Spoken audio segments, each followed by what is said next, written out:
what do private equity firms actually do? Which are the different types of strategies they pursue?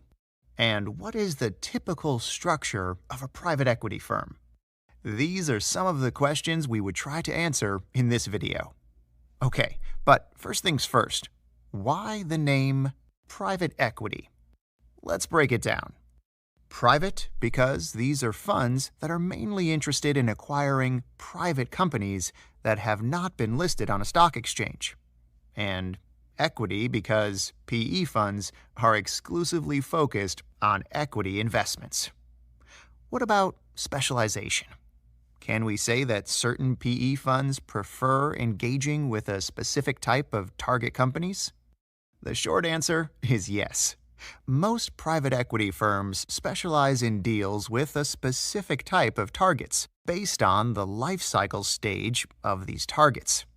Some PEs are interested in young firms with high growth perspectives and a promising management team, while others are focused on established companies with stable cash flows, leverage buyout transactions. In addition, it isn't rare to see private equity investments in distressed companies. Actually, distressed investments are one area of activity where there is some overlap between private equity and hedge funds.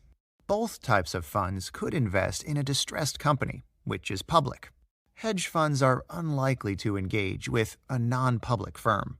The main difference, however, is their investment horizon. A private equity would typically try to acquire the entirety of shares of the target, delist it, change management, introduce measures oriented towards improving financial performance, and then be patient for at least a couple of years before exiting the investment through a sale or a new listing. A hedge fund investment, on the other hand, would likely have a very short-term duration. The hedge fund would buy the securities of distressed companies when they believe that there is a good chance of reselling these securities at a profit in the near term, not longer than 2 to 3 months. This comparison provides a pretty good insight of what most private equity deals try to achieve. Acquire a large stake in a business, preferably 100%, but not less than 50%, position the business for growth through active involvement, advisory, and if necessary, management rotations and substitutions, have the patience to grow the business, improve its profitability, and then exit the investment in a 5 to 10-year period. Of course, the art of the private equity profession is to bet on the right companies and then successfully provide guidance in order to optimize their chances of being successful. Great! Let's talk about fund structure, shall we? There are two main ways in which private equity firms are typically structured: a limited partnership or a closed-end fund. Limited partnerships are much more popular in the US, while closed-end funds are prevalently used in Europe. In a limited partnership, we have two types of partners: general and limited. General partners are involved with the management of the fund, target companies' portfolio selection, and post-investment advisory. Limited partners' role is to provide investment capital. General partners charge the partnership a management fee and have the right to receive carried interest. This is the famous 2-20% compensation structure, where 2% is paid as a management fee, even if the fund isn't successful, and then 20% of all proceeds after break-even are received by general partners. In some cases, a hurdle rate is added to the partnership agreement, which defines a certain minimum rate of return that needs to be achieved before accruing carried interest to general partners. Limited partners receive all of the fund's proceeds minus what has been paid to general partners.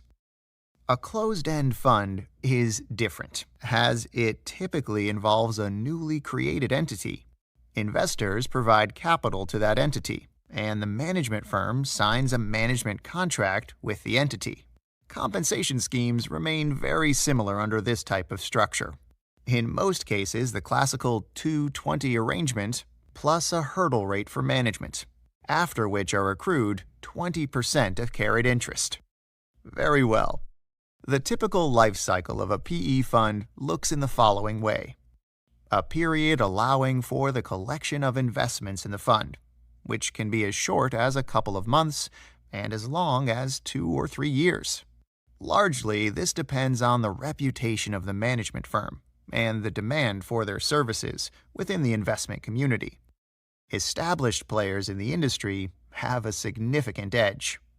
The next stage of a fund's life is the investment period, which typically lasts up to 5 years. In this time, the general partners or management company, depending on the type of fund structure chosen, would search for suitable target companies fitting the fund's strategy. Once an investment has been made, it would be up to fund managers to decide which is the right way to approach the business and optimize its performance. Advice for management and even management substitutions are very frequent when a private equity takes control. Most PE firms are very hands-on throughout the entire life cycle of the investment. They meet frequently with management and are keen on ensuring that the business is on the right track of being ready to be sold or listed on a stock exchange. Of course, the final stage is divestiture, and understandably, it could last several years, in some cases, even 5. Various factors determine when is the best moment to exit a business. A few examples are general state of the economy, market volatility, and quite importantly, finding the right buyer, willing to pay the right price. Once the entire portfolio is divested, the fund closes, and all proceeds are distributed among general and limited partners in a partnership structure or among investors and the management company in a closed-end fund. I hope this video allowed you to gain a good understanding of what it is that private equity firms actually do.